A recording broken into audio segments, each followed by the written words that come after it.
So good morning guys. तो चलिए start करते हैं आज के यानी कि 27 जुलाई के इंपॉर्टेंट करंट अफेयर्स को। और आज का सबसे इंपॉर्टेंट प्रश्न ये रहा आपके सामने। अभी हाल ही में फील्ड्स मेडल 2026 जीतने वाली इतिहास की तीसरी महिला कौन बन गई है? तो सही उत्तर हो जाएगा होंग वांग। तो पूरा जानते हैं इसके बारे में। 2026 के फील्ड्स मेडल पुरस्कार की भी घोषणा हो चुकी है। 4 युवा गणितज्ञों को ये दिया गया है और इनमें से जो एक महिला है होंग वांग, इनका नाम ज्यादा इंपॉर्टेंट है, बहुत चर्चा में है, क्योंकि 90 साल के इतिहास में ये पुरस्कार जीतने वाली मात्र केवल तीसरी महिला बनी है। मतलब इस पुरस्कार का 90 साल का इतिहास है और उसमें अभी तक केवल 3 ही महिलाओं को ये पुरस्कार दिया गया है, इसलिए इनका नाम ज्यादा चर्चा में है। वैसे चारों नाम मैं आपको बताऊंगा। फील्ड मेडल की बात करें, इसे गणित का नोबेल पुरस्कार भी कहा जाता है। ये पुरस्कार हर 4 साल में दिया जाता है। तो प्रश्न इंपॉर्टेंट हो गया, क्योंकि हर साल नहीं, 4 साल में एक बार मिल रहा है, तो ज्यादा इंपॉर्टेंट है ये। और याद रखना, केवल 40 वर्ष से कम उम्र के गणितज्ञों को ये पुरस्कार दिया जाता है। आजकल कथन वाले, स्टेटमेंट वाले प्रश्न ज्यादा आ रहे हैं एग्जाम में, तो ये ऑप्शन अगर ऐसा आए तो ये पूछा जा सकता कि कितने वर्ष से कम आयु के गणितज्ञों को दिया जाता है। तो 40 वर्ष आयु। कौन देता है? अंतरराष्ट्रीय गणितीय संघ, इंटरनेशनल मैथमेटिकल यूनियन, जिसका मुख्यालय जर्मनी में है, बर्लिन जर्मनी, वो देता है। और होंग वोंग के बारे में मैंने आपको बताया, ये न्यूयॉर्क यूनिवर्सिटी में गणित की प्रोफेसर है वर्तमान में। वैसे जो 4 लोग हैं जिनको ये मिला है, वो सारे नाम आप देख लो। यू डेंग, और किस देश से हैं वो भी मैंने आपको बता दिया, ये भी चीन से हैं। होंग वोंग जो महिला है वो भी चीन से हैं। जॉन पार्डन है एक, वो अमेरिका से हैं। और एक है जैकब तसिमरमैन, थोड़ा अजीब सा नाम है, जैकब याद रख लो, कनाडा से हैं ये। इस पुरस्कार की हम बात करते हैं तो ये शुरू हुआ था 1936 में, और अभी क्या चल रहा है, 2026 चल रहा है, तो 90 साल हो गए इसको। कौन देता है? हमने देखा, इंटरनेशनल मैथमेटिकल यूनियन। और हर 4 साल में एक बार दिया जाता है। और मैंने आपको बताया 40 वर्ष से कम उम्र के गणितज्ञों को दिया जाता है। इसमें इनाम के रूप में अगर बात करें तो 15,000 कनाडाई डॉलर और एक स्वर्ण पदक मिलता है। बाकी क्यों दिया जाता है ये पुरस्कार? तो ये पुरस्कार उन युवा गणितज्ञों को दिया जाता है जिन्होंने गणित में बहुत बड़ा और नया शोध यानी कि रिसर्च किया हो, जिनसे भविष्य में बड़े योगदान की उम्मीद हो। मतलब गणित में अच्छा काम करने के लिए दिया गया है, ऑब्वियस सी बात है, गणित का नोबेल पुरस्कार है तो। अच्छा, बात करें अभी तक किसी भी भारतीय को मिला है क्या ये? तो वैसे अगर आप देखोगे, भारतीय नागरिक के रूप में तो अभी तक किसी को नहीं मिला, लेकिन भारतीय मूल के 2 व्यक्तियों को अभी तक ये मिल चुका है। एक है मंजुल भार्गव, 2014 में इनको मिला था। और एक है अक्षय वेंकटेश, 2018 में इनको मिला था। ठीक है, तो ये भी साथ में मैंने आपको बता दिया, लगे हाथ। गणित से एक दिवस आपको जरूर याद आ रहा होगा, एक राष्ट्रीय गणित दिवस हम मनाते हैं। कब? 22 दिसंबर को। अब आप मुझे बताना किन की जयंती होती है इस दिन। और जो अंतरराष्ट्रीय गणित दिवस होती है, जिसे पाई दिवस भी कहते हैं, 14 मार्च को वो होता है। ठीक है, तो इंपॉर्टेंट अवार्ड वाला प्रश्न था। अब अवार्ड की हमने बात करी, तो चलो कुछ इंपॉर्टेंट अवार्ड्स आपको रिवाइज करवाते हैं। अरुंधति रॉय लेखक हैं, इनका एक संस्मरण आया था, memoir, mother Mary comes to me, और इसी को ऑटोबायोग्राफी कैटेगरी में 2025 के national book critics circle award से सम्मानित किया गया। 2026 का लता दीनानाथ मंगेशकर पुरस्कार दिया गया कैलाश सत्यार्थी को। आप मुझे बताओगे कैलाश सत्यार्थी की ऑटोबायोग्राफी का नाम क्या है? मैंने कई बार आपको बताया है। बाकी 2026 का व्हीटली अवार्ड, जिसे ग्रीन ऑस्कर भी कहते हैं, ये दिया गया अभी परवीन शेख और बरखा सुब्बा को। आंध्र प्रदेश के जो मुख्यमंत्री एन चंद्रबाबू नायडू, इनको business reformer of the year 2025 पुरस्कार मिला था। ब्रेक थ्रू प्राइज 2026 किस भारतीय को मिला? तो डॉक्टर रतानु नाथ को, असम से हैं ये। और इस पुरस्कार को ऑस्कर ऑफ साइंस कहा जाता है। ब्रिटिश संसद में ग्लोबल ग्रीन आइकॉन पुरस्कार से सम्मानित किसे किया गया? जे संतोष कुमार को। यूनेस्को गिलर्मो कानो वर्ल्ड प्रेस फ्रीडम प्राइज 2026 सुडानी पत्रकार सिंडिकेट हैं, उनको मिला। पुलित्जर पुरस्कार 2026 आनंद आरके को और सुपर्णा शर्मा को। डॉक्टर श्रीनिवास राव को हैदराबाद में साल 2024-25 के लिए प्रोफेसर एमएस स्वामीनाथन पुरस्कार से सम्मानित किया गया। मिस इंडिया 2026, अभी इसका आयोजन हुआ था, 61वां संस्करण था भुवनेश्वर में।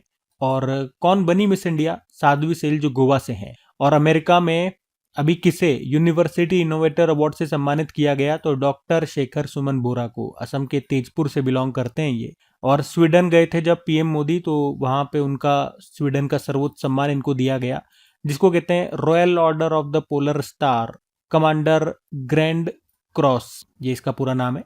और जब वो नॉर्वे गए तो वहां का भी सर्वोच्च सम्मान लेकर के आए, grand cross of the royal Norwegian order of merit इसको कहते हैं। और सेशल्स का भी सर्वोच्च सम्मान मिला उनको, गार्जियन ऑफ ब्लू होराइजन उसको कहते हैं। ठीक है, तो ये कुछ अवार्ड्स मैंने आपको रिवाइज करा है, ध्यान में रखना अभी तो इतने। अगला प्रश्न हम देखते हैं। फिर अगले में पूछ रहे हैं कि अभी हाल ही में धर्मेंद्र प्रधान, अभी इस्तीफा दे दिया इन्होंने। एक्चुअली इस्तीफा दिया नहीं है, हमने दिलवाया है, बड़ी मुश्किल से जाकर के सीट छोड़ी है इन्होंने, इस्तीफा दिया। तो अब प्रश्न क्या पूछ रहा है, अब शिक्षा मंत्रालय किसे सौंप दिया गया? तो इसका सही उत्तर हो जाएगा प्रहलाद जोशी। एक्चुअली में अतिरिक्त प्रभार इनको दिया गया, एडिशनल चार्ज इनको दिया। एडिशनल चार्ज का मतलब क्या हो गया, प्रहलाद जोशी के पास पहले से कुछ मंत्रालय हैं, उसके बाद एक और मंत्रालय इनको दे दिया गया। धर्मेंद्र प्रधान के पास पहले एक ही मंत्रालय था, शिक्षा मंत्रालय। मेरे को समझ में नहीं आ रहा, एक मंत्रालय इनसे अच्छे से संभलता नहीं है, चार चार तीन तीन मंत्रालय कैसे संभालेंगे ये? ठीक है, अभी आप याद रखें, प्रहलाद जोशी, शिक्षा मंत्रालय का एडिशनल चार्ज इनको दे दिया गया। और धर्मेंद्र प्रधान का इस्तीफा भारतीय संविधान के अनुच्छेद 75 सब क्लॉज 2 के तहत मंजूर किया गया।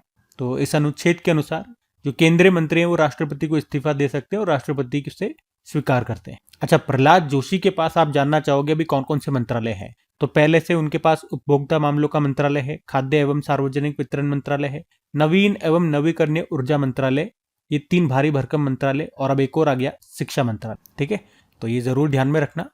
अच्छा, ये नियुक्ति वाला ही प्रश्न है, तो कुछ अपॉइंटमेंट ही मैं आपको इंपॉर्टेंट कुछ अपॉइंटमेंट्स रिवाइज करा देता हूँ। अभी राष्ट्रीय अपराध record bureau, national crime record bureau के डायरेक्टर बने अमित गर्ग। राष्ट्रीय अल्पसंख्यक आयोग के नए अध्यक्ष बने हरजीत सिंह ग्रेवाल। नीति आयोग के सीईओ बने अनुराग जैन। आईआरसीटीसी के सीएमडी का अतिरिक्त प्रभार ये दिया गया राहुल हिमालयन को। शिक्षा मंत्रालय के उच्च शिक्षा विभाग का नया सचिव बनाया गया नरेश पाल गंगवार को। इन्फोसिस ने अपना नया एमडी सीईओ किसे चुना? आशीष डैश को। अगले साल से ये पद संभालेंगे, सलील पारेख का स्थान लेंगे। संयुक्त राष्ट्र महासभा यूनाइटेड नेशन जनरल असेंबली के 81वें सत्र के अध्यक्ष चुने गए खलीलुर रहमान, बांग्लादेश के हैं, और सितंबर से इनका कार्यकाल शुरू होगा। अभी 80वां सत्र चल रहा है एक्चुअली में इसका, और आप जानते हैं उसके अध्यक्ष हैं एन्नालेना बैरबॉक जो जर्मनी से है। वर्ल्ड बैंक में भारत के एग्जीक्यूटिव डायरेक्टर बने नीलकंठ मिश्रा। इंडियन एयरफोर्स के वाइस चीफ आशुतोष दीक्षित बने। भारत के राष्ट्रीय पुनर्बीमा company general insurance corporation of India के नए सीएमडी बने हितेश जोशी। और राष्ट्रीय जांच एजेंसी के महानिरीक्षक बने सुंदरराज पी। राष्ट्रीय सांख्यिकी आयोग के नए अध्यक्ष डॉक्टर सेबल चट्टोपाध्याय, और फाइनेंशियल एक्शन टास्क फोर्स के उपाध्यक्ष बने अभी विवेक अग्रवाल। ठीक है, तो ये सारे इंपॉर्टेंट अपॉइंटमेंट से ध्यान में रखना। अगला प्रश्न देखते हैं। फिर अगले में पूछ रहे, हाल ही में विश्व जूनियर स्क्वैश चैंपियनशिप 2026 का महिला खिताब जीतने वाली पहली भारतीय खिलाड़ी कौन बन गई? तो आंसर होगा अनाहत सिंह। तो विश्व जूनियर स्क्वैश चैंपियनशिप 2026 की हम बात कर रहे हैं। अभी 20 से लेकर 25 जुलाई तक इसका आयोजन हुआ।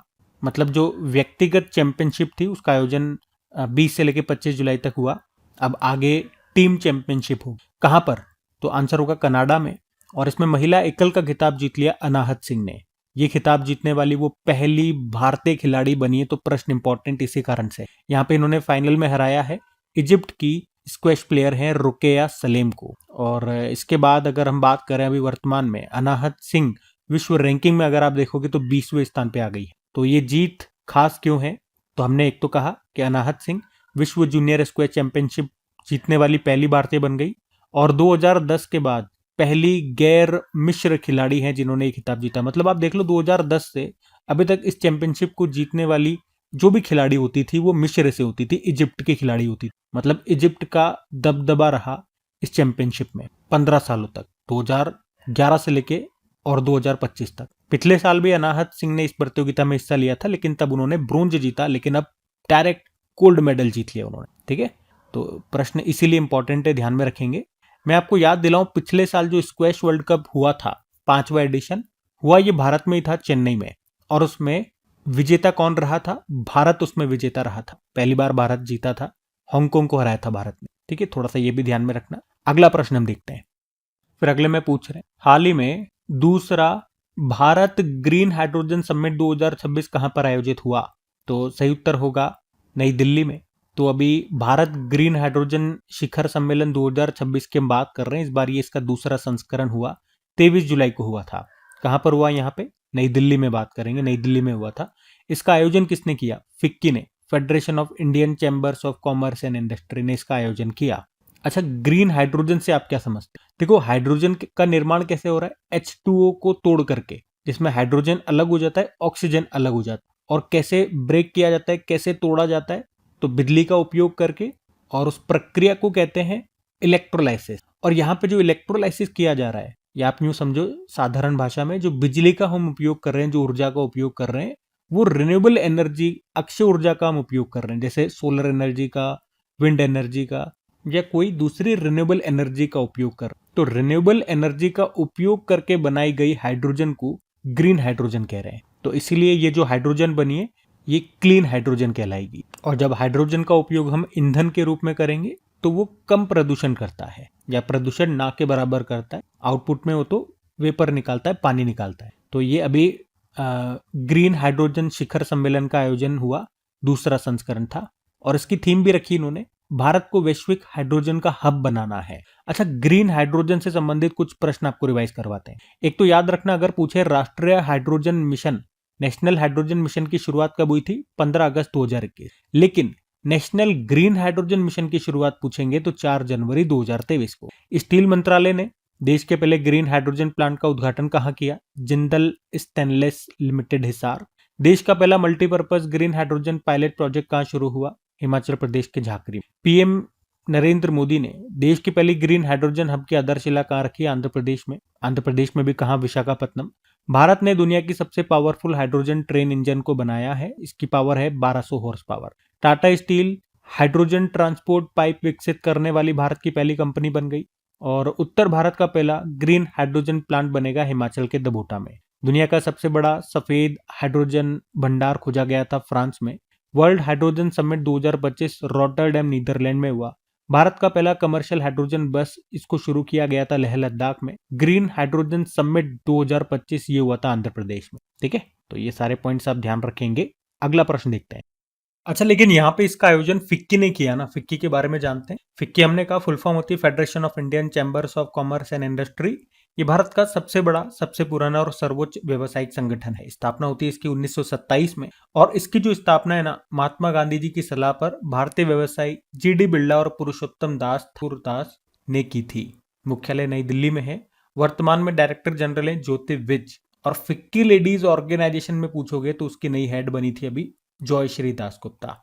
और फिक्की के महासचिव कौन है? अनंत स्वरूप। ठीक है, तो ये भी कुछ बातें ध्यान रखना फिक्की से। अगला प्रश्न देखते हैं। फिर अगले में पूछ रहे हैं, अभी हाल ही में आर्केडी डोरकोविच के अस्थायी इस्तीफे के बाद फिडे के अंतरिम अध्यक्ष कौन बनाए गए? तो सही उत्तर होगा विश्वनाथन आनंद बनाए गए हैं। तो फिडे, यानी कि जो फिडे को रेगुलेट करने वाली बॉडी है, हम हर बार पढ़ते हैं, विश्व शतरंज महासंघ, और इसके जो अध्यक्ष थे अभी तक आर्केडी डोरकोविच थे, लेकिन अभी अस्थायी रूप से उन्होंने अपने पद से इस्तीफा दे दिया। तो अब उनकी जगह भारत के जो शतरंज खिलाड़ी, हमारे पहले शतरंज ग्रैंड मास्टर विश्वनाथन आनंद, इन्हीं को अंतरिम यानी कि कार्यवाहक यानी कि अंतरिम अध्यक्ष बनाया गया। ये जो आर्केडी डोरकोविच है ना, ये 2018 से फिडे के प्रेसिडेंट हैं। इससे पहले इनके बारे में बता दूं, ये 2012 से 2018 तक रशिया के डेप्यूटी PM भी रह चुके हैं। मतलब इनका संबंध है रशिया से। अब ऐसा क्या हुआ अभी कि उन्होंने इस्तीफा देना पड़ा? तो एक्चुअली में यूरोपियन यूनियन ने रशिया के कई लोगों पर नए प्रतिबंध लगाए, और इन्हीं प्रतिबंधों की सूची में आर्केडी डोरकोविच का भी नाम शामिल है। अच्छा, सूची में नाम शामिल हो गया तो इस्तीफा देने की क्या बात आ गई? तो डोरकोविच ने खुद कहा कि अगर वो अध्यक्ष बने रहेंगे तो फिडे का जो कामकाज है, बैंकिंग या वित्तीय गतिविधियां, उनमें परेशानी आ सकती है, क्योंकि वो इतने बड़े पद पर बैठे हुए हैं, इधर उधर देशों में भी जाना पड़ता है मीटिंग्स के लिए। तो अब उन पे कई तरह के प्रतिबंध लगा दिए गए, तो वो कई जगह जा भी नहीं पाएंगे, तो उससे काम इफेक्ट होगा। इसीलिए उन्होंने कहा जब तक पूरा मामला सॉल्व नहीं हो जाता मैं अस्थायी इस्तीफा देता हूं। इसीलिए अंतरिम अध्यक्ष अब विश्वनाथन आनंद को बना दिया गया, जो फिडे के वाइस प्रेसिडेंट भी हम पढ़ चुके हैं कई बार। ठीक है, तो ध्यान में रखेंगे, ये अच्छा प्रश्न है। विश्वनाथन आनंद की बात कर लें थोड़ी सी, तो हमारे पहले शतरंज ग्रैंड मास्टर है। कब बने थे? 1988 में। 5 बार वर्ल्ड चेस चैंपियन भी वो रह चुके हैं। सन 2000 में, 2007, 2008, 2010, 2012 में। सन 2000 से 2002 तक फिडे वर्ल्ड चैंपियन रहे। 2 बार वर्ल्ड रैपिड चैंपियनशिप का खिताब उन्होंने जीता। और पुरस्कारों में बात करें तो राजीव गांधी खेल रत्न पुरस्कार, जिसे अभी मेजर ध्यानचंद खेल पुरस्कार के नाम से हम जानते हैं, पहली बार इन्हीं को दिया गया था 1991-92 में। पद्म पुरस्कार में अगर बात करें तो पद्मश्री 1988 में, पद्म भूषण 2001 में और पद्म विभूषण भी मिल चुका है इनको 2008 में। तीनों पद्म पुरस्कार मिल चुके हैं। ये है विश्वनाथन आनंद। अच्छा, इनकी ऑटोबायोग्राफी का नाम क्या है? माइंड मास्टर है। चलो इस शीट में हम देख ही लेंगे। हमारे पहले ग्रैंड मास्टर हमने कहा, इन्हें लाइटनिंग किड ऑफ इंडिया के नाम से भी जानते हैं, ध्यान रखना। इनकी ऑटोबायोग्राफी है माइंड मास्टर। बाकी ये सब हमने देख ही लिया। और थोड़ा बहुत और कुछ अगर आपको रिवाइज कराऊं तो हमारे जो सबसे युवा भारतीय ग्रैंड मास्टर हैं वो डी गुकेश है। अभी विश्व में सबसे युवा ग्रैंड मास्टर अभिमन्यु मिश्रा है। ये भारतीय मूल के अमेरिकी हैं। अभी कुछ दिन पहले ही पढ़ा था हमने, दूसरे सबसे युवा, विश्व में दूसरे सबसे युवा ग्रैंड मास्टर कौन बने?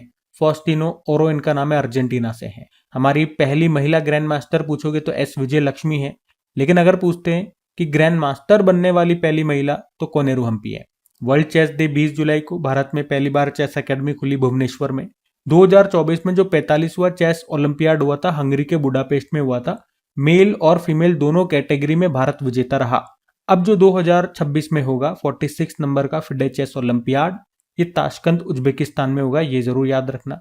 बाकी पिछले साल फिडे चेस वर्ल्ड कप हुआ था, 11वां एडिशन भारत में हुआ था, गोवा में। उसको जीता था जावोकिर सिंदारोव ने, जो उज्बेकिस्तान के प्लेयर हैं। आर वैशाली का नाम याद रखना, अभी कैंडिडेट्स चेस टूर्नामेंट जीतने वाली पहली भारतीय महिला बनी थी। कॉमनवेल्थ शतरंज संघ के अध्यक्ष भरत सिंह चौहान बने। और कॉमनवेल्थ स्कूल शतरंज चैंपियनशिप का पहला आयोजन इसी साल मलेशिया में होगा। और ये भी याद रखो, नॉर्वे शतरंज 2026 का खिताब जीतने वाले पहले भारतीय खिलाड़ी कौन बने? आर प्रज्ञानानंद। अभी 99 नंबर के हमारे ग्रैंड मास्टर बन चुके हैं वीएस रतनवेल। अब जो बनेंगे वो 100वें नंबर के होंगे, सेंचुरी लग जाएगी। और ये वीएन रतनवेल तमिलनाडु से ही है, ठीक है। तो फिडे के बारे में हमने देख ही लिया। शतरंज को रेगुलेट करने वाली बॉडी 20 जुलाई 1924 में स्थापना होती है। हेडक्वार्टर जरूर याद रखें, लुजेन स्विट्जरलैंड। भाई अभी इनका नाम न्यूज में है ना प्रेसिडेंट साहब का, तो कहीं से भी प्रश्न आ सकता है, ठीक है। तो अब अंतरिम प्रेसिडेंट का पद संभाल लिया इन्होंने ही, विश्वनाथन आनंद। अच्छा, फिडे ने 2026 को year of chess and education, शिक्षा में शतरंज का वर्ष घोषित किया था, ये भी ध्यान में रखेंगे। अगला प्रश्न हम देखते हैं। फिर अगले में पूछ रहे हैं, अभी हाल ही में तमिलनाडु सरकार ने मुख्यमंत्री नाश्ता योजना का नया नाम क्या रखा है? तो आंसर होगा पेरुंथ लाइवर कामराजर नाश्ता योजना। तो अभी तमिलनाडु सरकार ने, जो वहां पे मुख्यमंत्री नाश्ता योजना चलती है, उसका नाम बदलकर पेरुंथ लाइवर कामराजर नाश्ता योजना कर दिया। क्या है योजना? एक्चुअली में ये जो मुख्यमंत्री नाश्ता योजना है, ये सितंबर 2022 में शुरू की गई थी, जिसका उद्देश्य है सरकारी स्कूलों में पढ़ने वाले बच्चों को सुबह का पौष्टिक नाश्ता दिया जाए। शुरुआत में तो कक्षा 1 से लेकर 5वीं तक के बच्चों के लिए दिया जाता था नाश्ता, लेकिन अभी इस योजना का लाभ 6ठी से लेके 8वीं तक के बच्चों को भी दिया जा रहा है। मतलब अब से दिया जाएगा, अभी सितंबर 2026 से 6ठी से लेके 8वीं तक के बच्चों को भी नाश्ता मिलेगा। और 17 सितंबर की ही तारीख क्यों रखी इन्होंने? क्योंकि इस दिन जयंती होती है पेरियार ईवी रामासामी की। अब आप पूछोगे भैया ये है कौन पेरियार ईवी रामासामी? तो इतना याद रखो, ये साउथ इंडिया, दक्षिण भारत के एक महान समाज सुधारक, एक तर्कवादी और राजनीतिज्ञ थे। उन्हें द्रविड़ आंदोलन का जनक भी माना जाता है। और जो तमिलनाडु सरकार है ना, उनकी जयंती को सामाजिक न्याय दिवस के रूप में मनाती, तो इसीलिए ये तारीख इन्होंने चुनी है। अब इस योजना की बात कर लें। अब क्योंकि कक्षाएं बढ़ा दी गई हैं, तो विस्तारित योजना का जो वार्षिक खर्च होने वाला है, अनुमानित खर्च इन्होंने बताया 343.55 करोड़ रुपए होगा। और अभी वित्त वर्ष 2026-27 के लिए जो सरकार ने बजट मंजूर किया है 217.63 करोड़ रुपए। अच्छा, नाम बदला क्यों? ये डेटा वगैरह वैसे आपसे पूछेंगे नहीं, क्योंकि तमिलनाडु सरकार की योजना है। तमिलनाडु के कोई बच्चे हो तो पूछ सकते, उनसे, आप लोगों से नहीं पूछे। और ये जो इन्होंने नाम बदल के रखा है ना, के कामराज के सम्मान में रखा है। के कामराज पूछोगे कौन है? तो तमिलनाडु के पूर्व मुख्यमंत्री थे। उन्हें पेरुंथ लाइवर यानी कि महान नेता कामराजर कहा जाता था, तो उन्हीं के सम्मान में इस योजना का नाम बदल के उनके नाम पर रख दिया। वैसे आपको बता दूं, उनको भारत का सर्वोच्च सम्मान, ये जो कामराजर थे, उनको भारत रत्न भी मिला था मरणोपरांत 1976। ठीक है, तो आराम से डिटेल में बताया मैंने आपको सब चीजें। बाकी तमिलनाडु में आपको लेकर के चलता हूँ। ये रहा मैप में तमिलनाडु। देखो, अभी बात करें कैपिटल चेन्नई, लेकिन मुख्यमंत्री कौन है? जोसेफ विजय। इनकी पार्टी का नाम याद रखना, टीवीके। टीवीके मतलब तमिलगा वेत्री कजकम। गवर्नर राजेंद्र विश्वनाथ अर्लेकर हैं। राजकीय पशु नीलगिरी ताहर हो गया, पक्षी एमरोल्ड डोव, वृक्ष है ताड़ का पाम ट्री, पुष्प है gloriosa lily, Sathyamangalam tiger reserve है, मधुमलाई नेशनल पार्क है, Guindy national park, Anamalai national park, Mukurthi national park. यहाँ का क्लासिकल डांस भरतनाट्यम हो गया।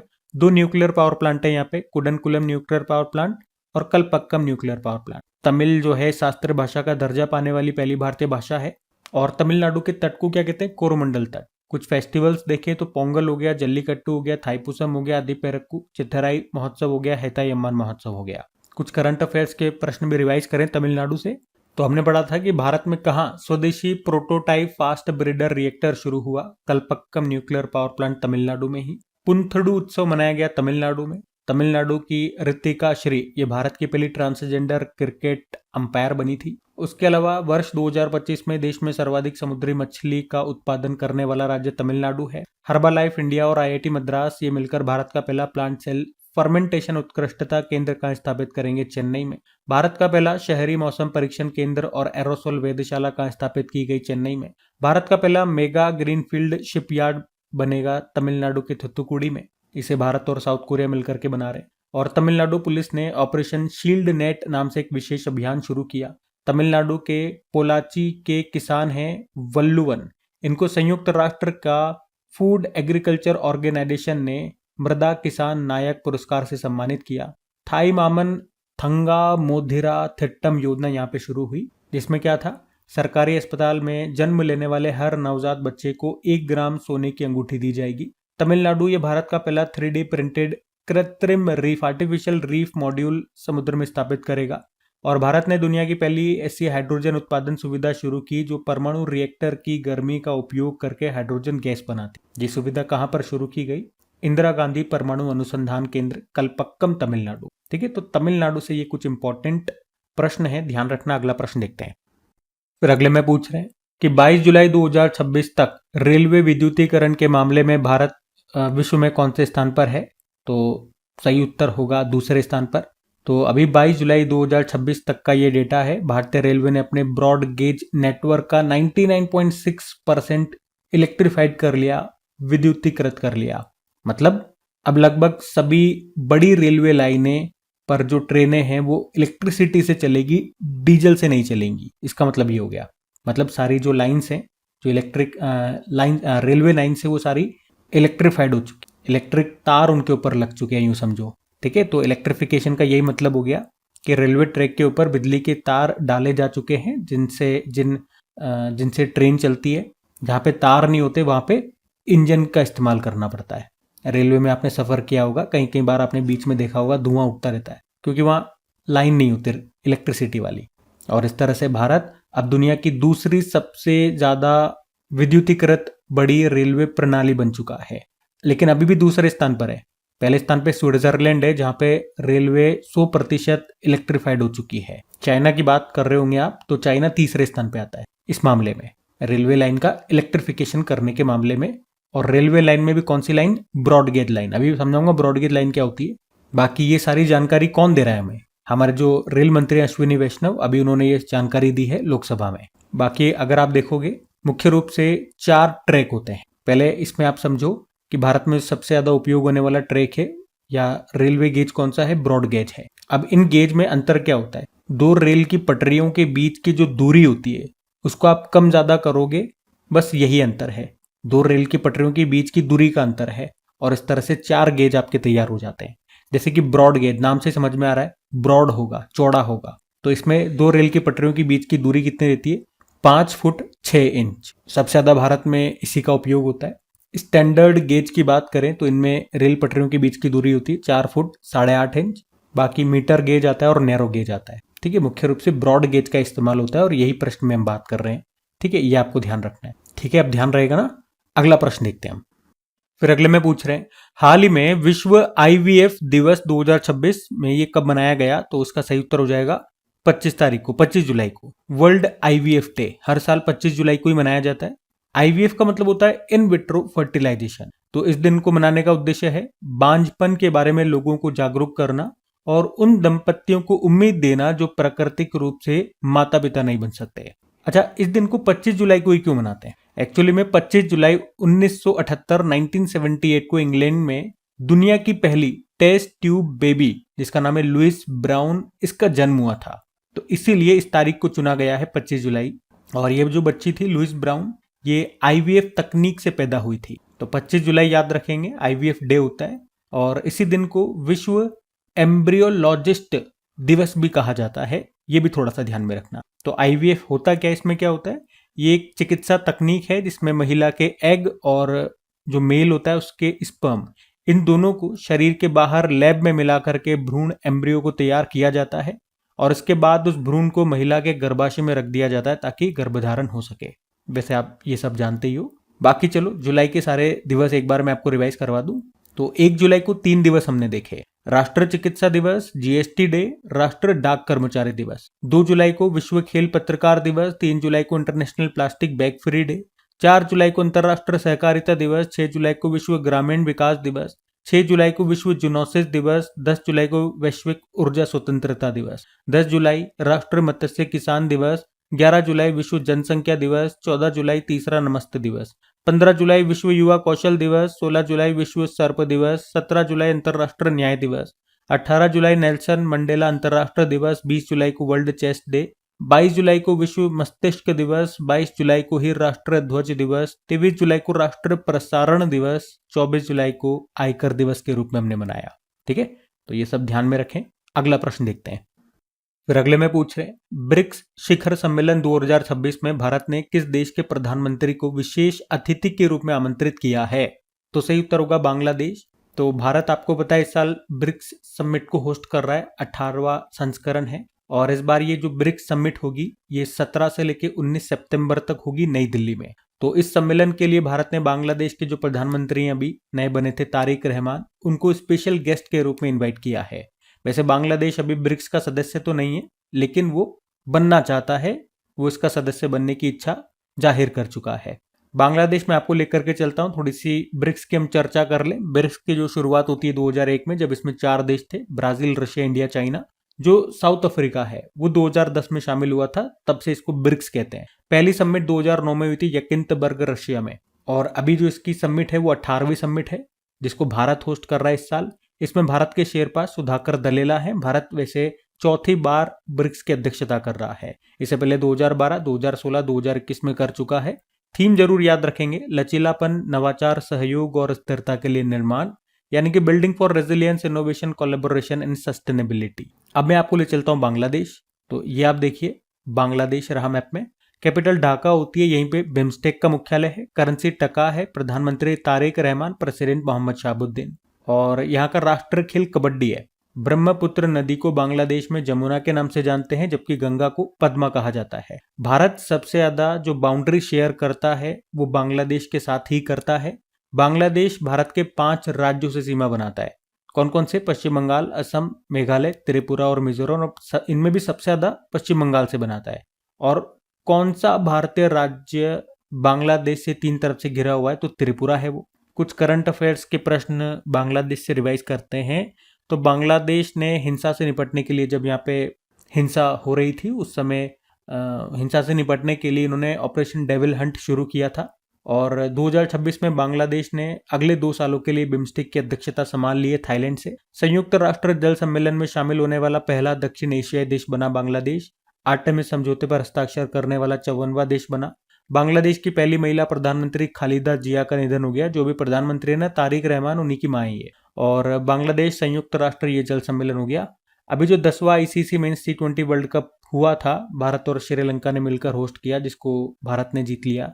ये तब की न्यूज है। बांग्लादेश ने इसमें खेलने से मना कर दिया था। फिर हमने बांग्लादेश की जगह स्कॉटलैंड को खिलाया था, याद होगा आपको।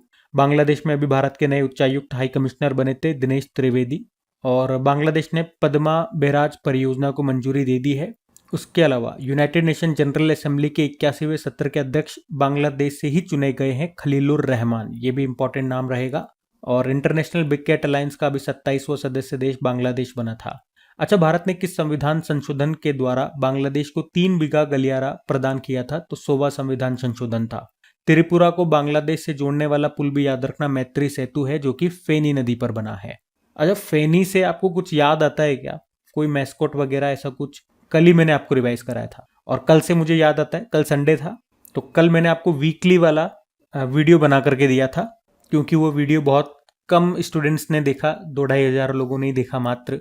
जैसा कि हमेशा वीकली के साथ मंथली के साथ शिकायत रहती थी कि रेस्पॉन्स नहीं मिलता, तो वीकली हम कब के बंद कर चुके थे, फाइनली बंद हो गया था। लेकिन लगातार डेली बहुत सारे स्टूडेंट्स मैसेज करते थे कि वीकली स्टार्ट करो, वीकली स्टार्ट करो। लेकिन मुझे पता था भाई उसमें मेहनत बहुत ज़्यादा लगती है, 7 दिनों का कंटेंट देना पड़ता है। हाँ, माना कि इतना डिटेल में नहीं जाते हैं, लेकिन फिर भी 40-45 मिनट तक का वीडियो बन जाता है। 7 दिन के इंपॉर्टेंट क्वेश्चन कवर करने होते हैं, तो मेहनत लगती है उसमें। लेकिन व्यूज़ मतलब मूड खराब हो जाता है। लेकिन फिर भी आप लोगों के कहने पे मैंने कहा चलो स्टार्ट करते हैं और एक दिन डिसाइड कर लेते हैं, संडे वाला डे, क्योंकि संडे को इतने कोई खास क्वेश्चन बनते हैं नहीं। कुछ एक 2-4 अगर इंपॉर्टेंट होंगे तो वो हम मंडे को कवर कर ही लेंगे। तो एक बार फिर से स्टार्ट किया है, तो मैंने तो अपनी तरफ से स्टार्ट कर दिया आप लोगों के कहने पे। अब आप लोगों के लिए है तो आप लोग उसे सपोर्ट ज़रूर कीजिए, कम से कम अपने दोस्तों के साथ शेयर कीजिए। दोस्तों को तो बोल सकते हैं कि वीकली अगर देखते हैं तो इसे विजिट ज़रूर करें, स्टडी ग्रुप वगैरह में शेयर करना है। बाकी जिन्होंने नहीं देखा वीकली, तो वीकली वाला देख लेना, कल अपलोड हो गया। संडे को हम कोशिश करेंगे वीकली वाला वीडियो लेकर के, ठीक है। अभी अगले प्रश्न की ओर बढ़ते हैं। फिर अगले में पूछ रहे हैं, हाल ही में ग्रेविटी 1 रॉकेट को किस कंपनी ने विकसित किया है? तो ये कंपनी का नाम है ओरियन स्पेस, चाइना की कंपनी है ये, ठीक है। तो आप कह सकते हैं कि चाइना ने अभी ग्रेविटी 1 नाम के रॉकेट से अभी 9 सैटेलाइट्स को अंतरिक्ष में सफलतापूर्वक लॉन्च कर दिया। ये लॉन्चिंग पूर्वी चीन सागर में बने समुद्री लॉन्च प्लेटफॉर्म से इन्होंने किया है। तो ग्रेविटी 1 रॉकेट है क्या? ये सॉलिड फ्यूल से चलने वाला एक रॉकेट है और इसे चाइना की एक प्राइवेट कंपनी है ओरियन स्पेस, उसी ने बनाया है। इसे दुनिया का सबसे शक्तिशाली ठोस ईंधन सॉलिड फ्यूल वाला रॉकेट माना जा रहा है। ये ग्रेविटी 1 की तीसरी सफल उड़ान थी। पहली बार 2024 में गया था, फिर 25 में, अब ये 2026 में सैटेलाइट्स को लेकर के गया, ठीक है। तो इतना सा याद रखो, बस 2-3 हाईलाइट कर लो पॉइंट्स। ग्रेविटी 1 रॉकेट से अभी 9 सैटेलाइट्स को भी चाइना ने लॉन्च किया। किस कंपनी ने बनाया? चाइना की कंपनी ओरियन स्पेस, ठीक है। बाकी ये थी आज की हमारी करंट अफेयर्स की क्लास। कमेंट करके जरूर बताना सेशन आपको कैसा लगा। अच्छा लगे तो प्लीज इसे अपने दोस्तों के साथ में स्टडी ग्रुप में शेयर जरूर करना, वीडियो को सपोर्ट जरूर करें। वीडियो को लाइक नहीं करा तो लाइक जरूर करना। बाकी डेली इनकी पीडीएफ और प्रैक्टिस के लिए जो क्विज होती है, जो मॉक टेस्ट होता है, वो आपको मिल ही जाता है आपकी क्रिक एग्जाम एप्लीकेशन में, जिसका लिंक नीचे डिस्क्रिप्शन बॉक्स में गिवन है। बाकी चलो अभी कल के करंट अफेयर्स का हम क्विक रिवीजन कर लेते हैं, मतलब परसों के करंट अफेयर्स का हम क्विक रिवीजन कर लेते हैं और सेशन एंड करते हैं। तो कल पहला प्रश्न क्या पूछा था? अभी भारतीय सशस्त्र बलों के पहले अखिल महिला वैश्विक नौकायन अभियान का नाम क्या है? तो समुद्र प्रदक्षिणा इसका नाम है। फिर पूछा आरोह नाम से एक रिपोर्ट अभी किस मंत्रालय ने जारी की? तो आंसर होगा कोयला मंत्रालय ने इसको जारी किया। भारत का पहला स्वदेशी डिस्पोजेबल टर्बोजेट इंजन मुख्य रूप से तैयार किया गया मिसाइल और ड्रोन्स के लिए। फिर पूछा अंतरराष्ट्रीय टाइप 1 मधुमेह शिखर सम्मेलन 2026 का आयोजन कहां पर होगा? तो ये राजस्थान के जोधपुर में होने वाला है। और शिक्षा मंत्रालय के उच्च शिक्षा विभाग के नए सचिव अभी कौन बने हैं? तो नाम है नरेश पाल गंगवार। T20 अंतरराष्ट्रीय क्रिकेट में सबसे कम उम्र में अर्धशतक लगाने वाले खिलाड़ी बन गए वैभव सूर्यवंशी। आयकर दिवस मनाया गया अभी 24 जुलाई को ही। इन्फोसिस के नए MD CEO चुने गए हैं, आशीष डैश इनका नाम है। अभी जून महीने के लिए ICC पुरुष प्लेयर ऑफ द मंथ चुना गया नाथन स्मिथ को न्यूजीलैंड के, जबकि वुमेन प्लेयर चुना गया है डैनी वॉट हॉस को, ये इंग्लैंड की प्लेयर है। फिर पूछा था संग्राम सिंह ने एशियाई चैंपियनशिप का खिताब जीतने के लिए किस खिलाड़ी को हराया? पाकिस्तान के मोहम्मद आबिद अली को हराया। और इस तरह से ये MMA में मतलब मिक्स्ड मार्शल आर्ट्स में एशियाई चैंपियनशिप का खिताब जीतने वाले पहले भारतीय बन गए। बाकी चलो कल का भी होमवर्क प्रश्न देखते हैं और सेशन एंड करते हैं। कल पूछा था भारत ने अपना पहला global green methanol supply agreement किस देश की कंपनी के साथ किया? तो आंसर होगा जापान। आप सभी ने प्रश्न का बिल्कुल सही उत्तर दिया। अब आज का आपका होमवर्क प्रश्न,